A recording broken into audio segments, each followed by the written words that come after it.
I just find that the kindness and the generosity and the welcoming that you get when you come to Saudi is just fabulous. I haven't experienced that anywhere else, where a complete stranger will just come and share their lunch with you.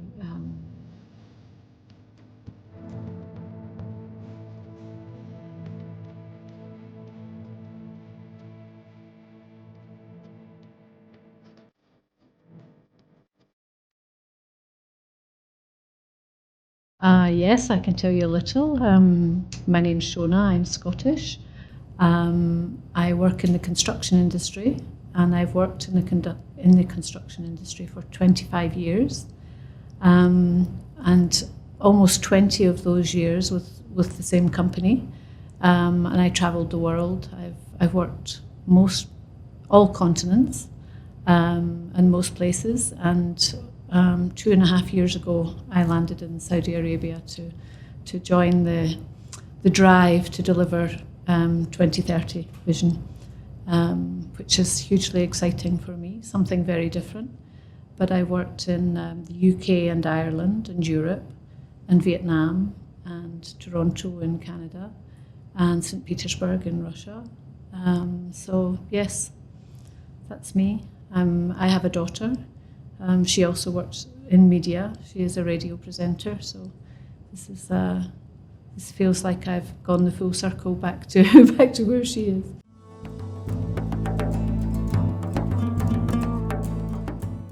Naively, I had worked in the Far East, and I was asked if I'd like to work in the Middle East. And I didn't anticipate anything really strange there or any big difference. But so I said yes, because I'm open to travel to any country to work, really. And when I was told what the project was, it made me even more excited, because it was protecting the culture and the historic significance of Ataref. So I was very excited because I hadn't done anything of any kind of historical nature before. So and a new culture that I hadn't experienced. So I grasped the opportunity to come here and join the life. I think the country has gone through enormous change in the last maybe 10 or 15 years. And I felt that I'd like to have been part of that change. So if I could come here and even see the next 10 or 15 years of change, it would be very exciting for me.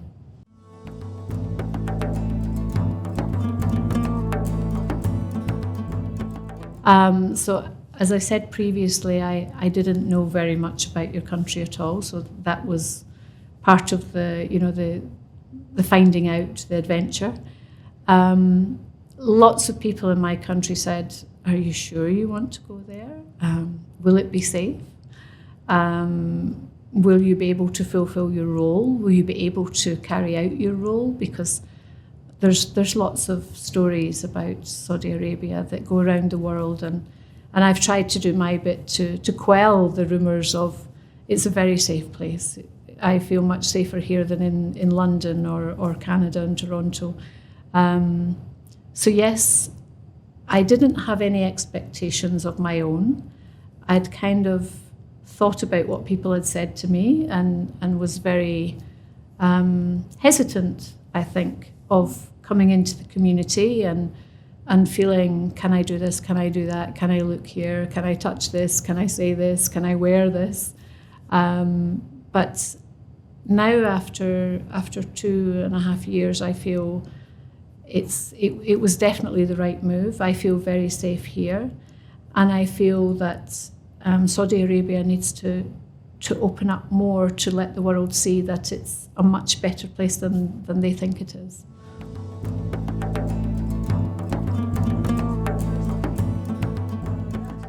The traffic. And it still does. The traffic is chaotic. I think in the UK and most of the other countries I've worked, drivers are very disciplined. They know their management of lanes. They know where they're going. They indicate. They're very respectful of other people who maybe get themselves in the wrong lane. They'll stop and they'll allow people in. And here I just felt it was like playing Super Mario. There was just cars going everywhere. And even using Google Maps, trying to focus on where I was going, watching the road, and having the peripheral vision of a rabbit to make sure that nobody was going to come at me from either side. It still amazes me every day that I've managed unscathed for 2 years to survive. I found the Saudi culture, everybody in Saudi Arabia, extremely respectful, extremely kind, and polite, apart from on the roads.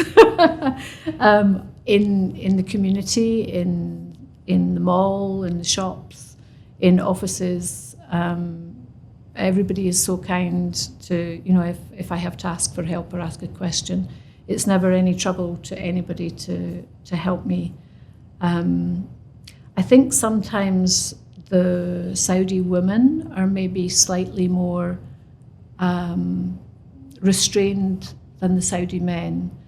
The first team that I joined when I came here, I had 10 male engineers of varying cultures. I had Pakistani, Spanish, Swiss, and Saudi. And I was very open with them when I came. I said, I'm new here. You guys have to keep me legal. You have to make sure I behave. And they were very forthcoming with, no, you're fine. You need to do this. And I found that the Saudi women were slightly more restrained. They weren't forthcoming to help unless I actually went for help first. But maybe that was just my first initial impression, because now I'm in a different team and everybody is very helpful. So maybe I just need to blend in a little bit more.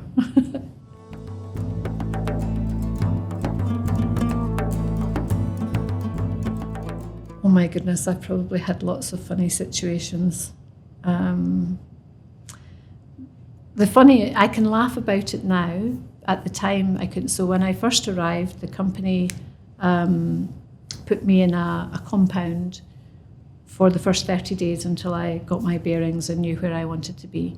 And it was a very local compound, so there were very clear separations and segregations for men and women. And there was a gym in the compound, and I like to play tennis and I like to go to the gym. And there was myself and one other guy who were put in the compound. We both arrived at the same time. And we lived in bungalows next door to each other. And we would say, I'll meet you for breakfast, I'll meet you for dinner or whatever. And I'd said to him, I'm going to the gym and I'll see you later. So I went to the gym, and when I'd finished working out, the door was locked and I couldn't get out. So I called my colleague and said, can you get someone to come and open the door, because I'm locked in the gym, having to work hard, haha, with a smiley face. And 1 hour later, I'm still sitting in the gym, and I called him and I said, did you find somebody to help me to get out? And he said, are you serious? You're locked in the gym? And I said, yes. So he went to get someone, and they were very apologetic, and they said, we locked you in for your own privacy. We didn't want anyone else to come into the gym while you were there. So I thought that was very funny, because it was a public gym, but they'd locked the door so that no one else could come in while I was in there. So yes, I spent an afternoon in the gym locked in.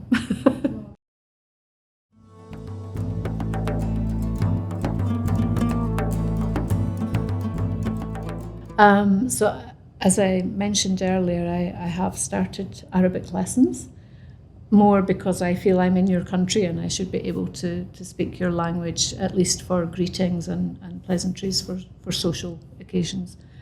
I found that almost everyone I speak to here speaks English very well, and there's no hesitation to speak English to me. They'll greet me in Arabic and I can respond, but then everybody speaks in English, so I don't think there's been any challenges really with not in a working environment, in a social environment.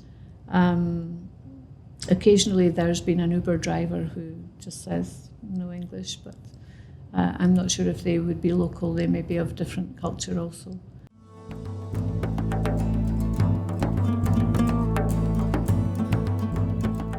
I think I'm pretty well set. When I relocated out of the compound, because I now live in an apartment, and I felt I wasn't integrating into community in the compound. I felt that I was in a little bubble of expatriates and I could have been anywhere in the world. Whereas if I came out, I was going to experience Saudi culture much better. So I moved into a private apartment and I joined a tennis club where I met lots of other locals, and that they're also very welcoming and very, very kind. And I also, in my normal life at home, I ride horses, and I managed to buy a horse, and I keep him at a livery yard that's very close to my work. So I go horse riding and I play tennis. I suppose maybe the heat in summertime, that stops a lot of things. So yes, I probably miss being able to go out every day and play sport during the day and ride my horse during the day. I think in the summertime it's just too hot. So I'm restricted to only the evenings, and even then sometimes it's too hot. So I think that would be the biggest thing I would miss, yeah.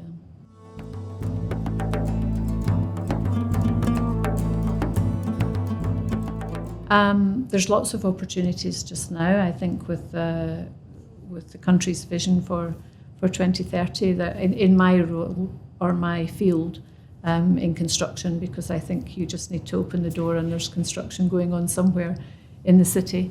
So I feel there's lots of opportunities here. So my current working environment is very pleasant. It's made up of a team that I would say is maybe 70% local and 30% expatriate, so it's quite a good mix. And it's like a small family business almost. It's everyone. It's not a huge organisation, and everyone helps everybody else with support and direction, and finds their way through the challenges that we have with the project. Because I think, like every other project, you've got time constraints, you've got contractors who are maybe not quite as good as you thought they were going to be, and you've got budgetary constraints because everything starts to cost more to get materials here, and yes, it's a challenging environment, but I like the challenge. It keeps the brain working.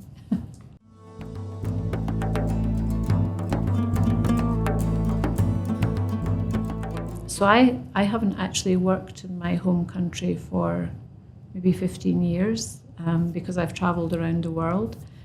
I would say for sure construction in the UK is far more advanced than what it may be here, or the technologies, the contractors' access to new technology, to new ways of doing things, to new equipment. Yes, just much more advanced, and also with regard to health and safety, it's much more a governed thing in the UK. When I worked in the Far East, it was, if you had an accident on site, if there were injuries, it wasn't quite so much a big deal as it would have been in the UK. In the UK, if anyone's injured, that's it. Stop everything till we find out what's happened, and we need to make sure that this does not happen again. Can we be doing things better? I mean, people would be put in prison for someone being injured if the proper control measures weren't in place in the UK. And I feel when I've come out of the UK, the focus on people working safely is considerably lower. But we're here to help, to support, to make working methodologies and practices on construction sites safer, to protect people, to make sure we send people home to their families safely every day. And that's also a challenge because it's a mindset also for contractors. And I think also sometimes in the Far East, where Buddhism was there, and Buddhists are considering this as a practice, and when we leave this life, we go to something better. So death and fatalities didn't have the same scare that we have in the UK, because we consider that once you're away, you're gone, you've lost your opportunity to enjoy life.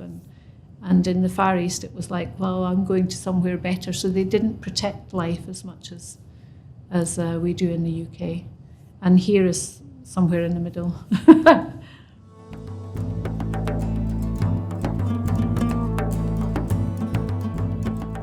It's a hard question.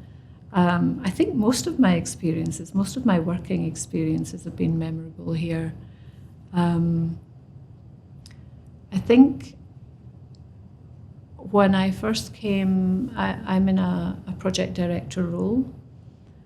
And when I first had to go on site to meet the teams, there was a little bit of, it's a woman. So that was, because I think, yes, the country's progressed into you do have women in senior roles, but maybe not on a construction site. And I think there was a little bit of, not resistance. And I was very happy, because there seems to be a level of respect goes with being a woman. So I find for example, if we're in a site meeting, or we have to discuss something and there's differences of opinions, which there always is. If it were all men around a table, there's a lot of testosterone. I'm right and you're wrong, and I'm the one we should go. But I found if I'm at the table, it's a lot calmer, and there's a lot more listening and a lot more logic applied to the outcome of the problem, which I find hugely satisfying from my point of view, because I never really have to argue with anyone here. It's like, that's what she said, so that's what we're doing, which is very different from the UK. In the UK, we have to also argue our point.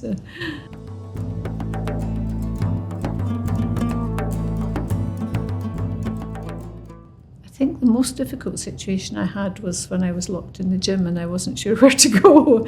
I'd only been in the country for maybe 3 days or 4 days. And I didn't know who to ask. I didn't know what to do or where to go to try and resolve the situation. So that was probably the most difficult. I think I worry, again, the traffic. I worry if my car broke down or if I had a puncture or something. I'm not sure what I would do in that situation. I haven't experienced any of that, and I do worry if that were to happen, that I wouldn't know what to do. I haven't, to be honest with you. It's been a very easy transition for me.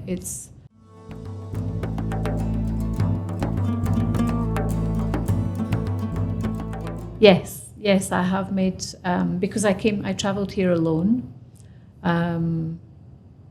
I didn't know anybody when I came here, apart from the one man who had actually offered me the position and asked me to come here. But actually 3 days after I arrived, he left to go to another role. But yes, I've made Palestinian friends, Jordanian friends, Irish and English friends. And when I joined the local tennis club, I don't think I met anybody from Europe or the UK there. They're all locals. And again, very welcoming, want to help, want to support, just everybody is so happy to see, I feel so happy to see me here, which, we don't really have that attitude in the UK. We're busy trying to keep people out of our country. And I just think it's very welcoming. It doesn't, anywhere you go, it's like welcome, and I feel very privileged sometimes. In a tennis club, everybody is lovely. At the stables, everybody is lovely. Nothing's ever any issue. And it's lovely.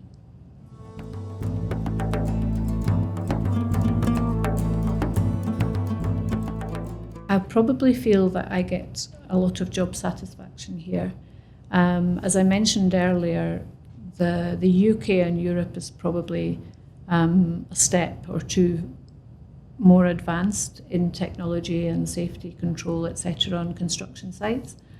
And here I'm getting a lot of satisfaction from bringing that knowledge and sharing maybe different ways to plan works, different ways to execute works, that can maybe make the work faster or better quality. And when we sit down and we discuss the whole situation, and the contractor, you know, there's that light bulb moment when he goes, yes, and they understand, and I get enormous satisfaction from that. Even just from monitoring works, planning works, different ways of recording things, presenting things. When I see the local teams adapting and changing and adopting the way I've done things, I get a huge amount of satisfaction. And I have a couple of young Saudi females in my team who are hugely motivated. And one of them, actually, this would be a momentous moment, actually. She came into my office just last week and she said, Shona, I just want to thank you. And I said, what do you want to thank me for? And she said, I just want to thank you for our team meetings and for sharing and for respecting us as part of your team and giving us roles and trusting us to do them. And I thought, that's a normal piece of work, really, but it demonstrated to me that sometimes the young Saudi women in construction don't get the respect for, and I don't mean a social respect. I mean, they have training, they have aspirations of a career in construction. And I think sometimes no one actually takes them on that journey to show them what they could do or how to do things, how to start.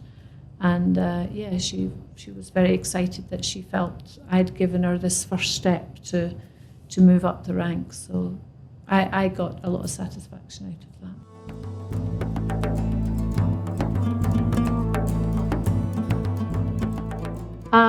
So I haven't been here long enough to experience it myself, but from what I've talked to friends and colleagues, and I've asked lots of questions about what was it like before.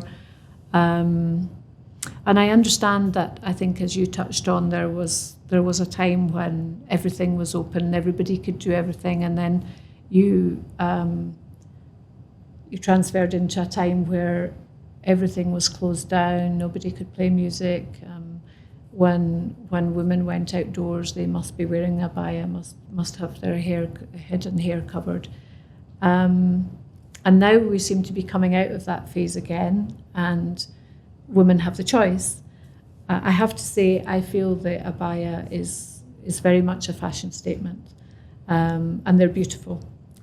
So I understand exactly why, you know, a lot of the young women, although they may be driven by culture and maybe their elders, their family, that's what we do. But some of the abayas that I see are very ornate and very, very beautiful.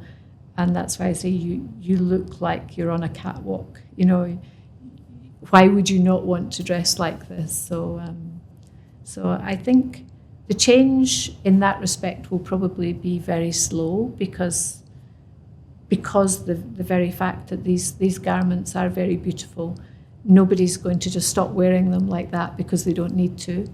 But I think women in the workplace and women being more senior and making decisions, I've seen a little bit of that in the short time that I've been here. But the law's changing, and law changes very, very quickly here. It changes overnight. In most of the other countries I've been to, if a law is to be changed, it has to go through a certain process that could take months or even years. And I find living here, you know, if there's a decision made and that law needs to be changed, it happens just like that. And that's it makes it a little bit surreal for me. You know, how can the whole country change overnight because somebody made that decision?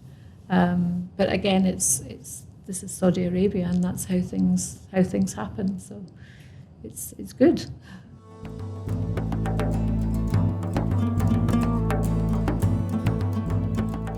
I find that all the expatriates that I know, I think most of them anyway, are living in compounds. But I think that's mainly because in our culture, children mix a lot. They're in each other's houses. They play in the street. They go to games and things together. And I think that's maybe the compound provides the best environment for children to be living almost the same as they would at home. They have a lot of children living in the compound. It's very safe for them. And I don't mean safe from being attacked, dangerous, I mean safe from the traffic. Again, because they can run around swimming pools and play parks with their friends whilst living in the compound. And I think if they were to be living in the normal streets, then that wouldn't. I think if I were a parent of a young child, I wouldn't allow a child to walk anywhere on their own on the streets here.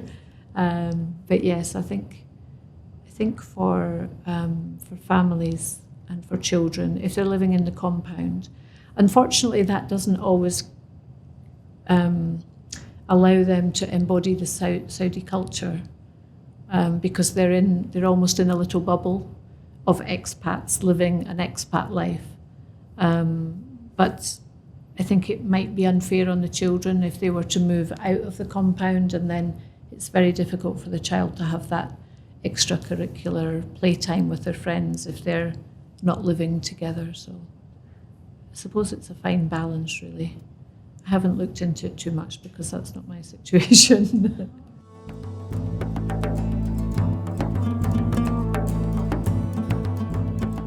I haven't found a hairdresser here. That's so my hair is a bit wild and woolly, I suppose, because I think the Saudi women have very beautiful hair that I don't think takes a lot of care. It doesn't need a lot of care, is what I mean. It's very smooth, it's very shiny, it's very beautiful, it's long and and flowing. And I don't think there's a lot of hairdressers here that deal with European hair. I have an Irish friend who has bright red curly hair here, and she says, I can't have anything done with my hair here. I think the country maybe needs to attract more, I suppose, European hairdressers and to deal with the different types of I suppose, skin and hair that are different from local skin and hair, just to be able to look after ourselves, I suppose, because we're not bred to deal with the immense heat and the very sandy environment. So yes, we probably need to expand on that role.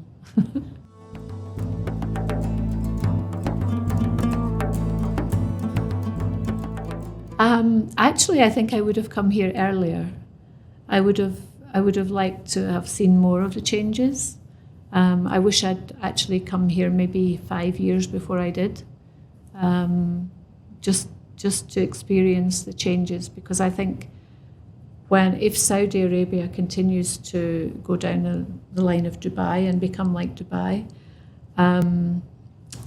it will be like history, how the laws, how people had to behave, how they had to dress, and then eventually it will disappear. And I think I would have liked to have been here earlier to experience it for longer, just to live it, I suppose, because once it's gone, it's gone. And I think that you start off on a path, and it doesn't really matter what you choose to do. Destiny will keep pushing you onto the path that they have for you. I think maybe in my early years I fought too hard to go off the path. And maybe, yes. But actually I have a daughter, which was the result of maybe going off the path at a very early age.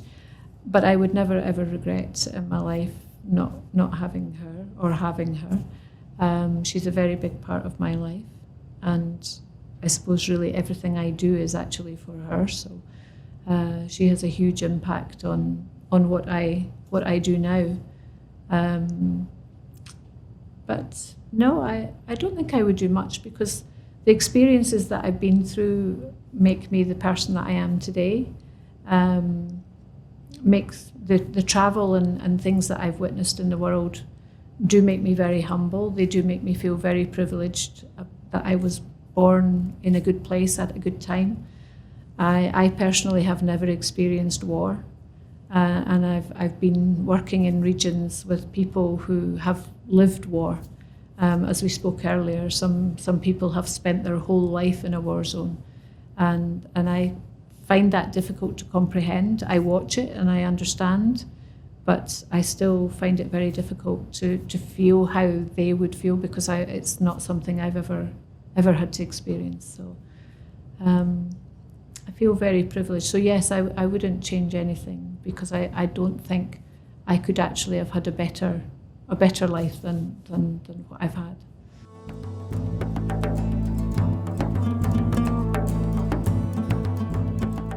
I planned to stay until I stopped working. So my plan was always the day that I woke up in the morning and didn't want to go to my work would be the day that I stopped work and retired. But actually, since I came here, I have this almost re-energization because I feel I still have a lot to give. So I think, I don't know, maybe another 4 or 5 years, and then I should stop work and enjoy life. And I spent many years away from my family, so I should take some time and spend time with my family.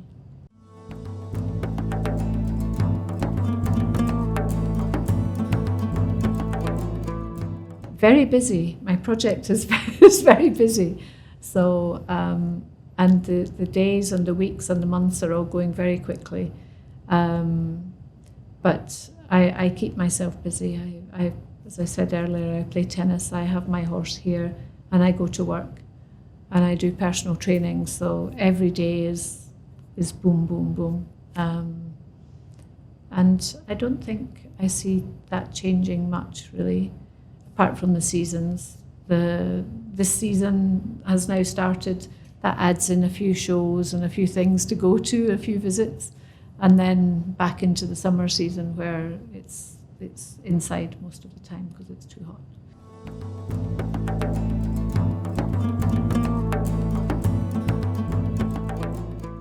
So I've been to Jeddah, where I went, the first year I was here, I went for the public holiday of National Day, and I was in the traffic stationary for about 5 hours.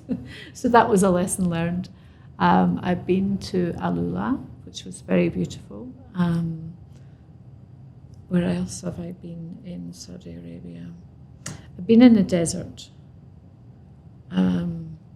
We went camping in the desert, which was also felt very special because the sky was so black and the stars were so bright. I'm not really good at camping. I prefer a hotel, but the whole experience was very, very good. Lula was beautiful. It ended, I was supposed to travel with a friend, and they were called into meetings for work the day before we left. So I then had to decide, will I go on my own or should I just cancel? But I decided to go. I think it's safe to travel here on my own. So I left, and I went to a show in the Maraya, which was fabulous. I was booked into an Airbnb, and it wasn't until I arrived at Alula I discovered that there was no Uber, There were very few taxis, and all of the cars were already pre-booked from people that were traveling. And I called the Airbnb host to say, I'm stuck at the airport, I'm not sure what to do, I'll have to wait on a taxi. And he actually came and collected me from the airport, which I thought was very, very kind. Then I managed to get a taxi from the place I was staying to the Moriah. And there I was introduced to a friend of the colleague that I should have been traveling with.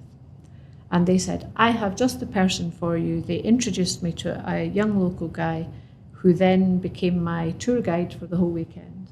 And he drove me here, there, everywhere, and showed me. There was a horse festival on of some kind. We went to watch the Arabian horses. We went to Elephant Rock, which I could have just sat there. The whole atmosphere and everything was just so peaceful and very, very beautiful. And the Moriah was also lovely to see. And that's where I went to see the tombs of Hegra. I'm sure that's where the tombs of Hegra are. So that was also hugely historical and fascinating to see these tombs protected. And what else did I do at Alula? We went up to the viewpoint where you actually look down on Alula and had coffee. In fact, we sat there looking at the view, and there was a local family came with their own picnic, and they shared their picnic with us also. So again, I just find that the kindness and the generosity and the welcoming that you get when you come to Saudi is just fabulous. I haven't experienced that anywhere else, where a complete stranger will just come and share their lunch with you, and not even they didn't even speak English. So it was just an offering, and I just think that's very special.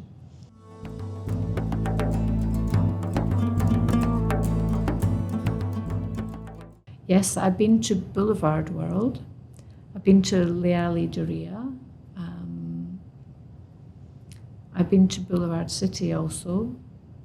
I've been to some of the tennis, the WTA tennis matches that have been on. I've been to one of the comedy shows that is put on. I didn't go to the grand opening of the season because, again, it gets very, very, very busy, and the traffic scares me when it's very busy, especially when it's late at night.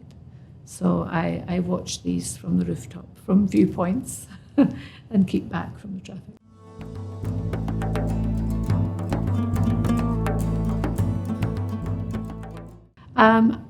I suppose if I were to be giving a message, I would have to say thank you to Saudi Arabia for welcoming me with open arms and being so hospitable and so kind for everything. I felt very safe, and I don't feel that if I were to have a problem that it wouldn't be able to be resolved by calling someone, or maybe there'll be an app for expat problems, because there's an app for everything else here.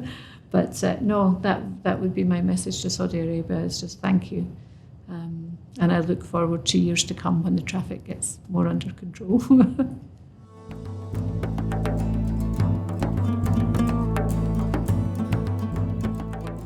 So my mantra, which started from the after effects of COVID, I think, was basically just to be kind to each other. Be kind is my mantra. If you can be anything, be kind.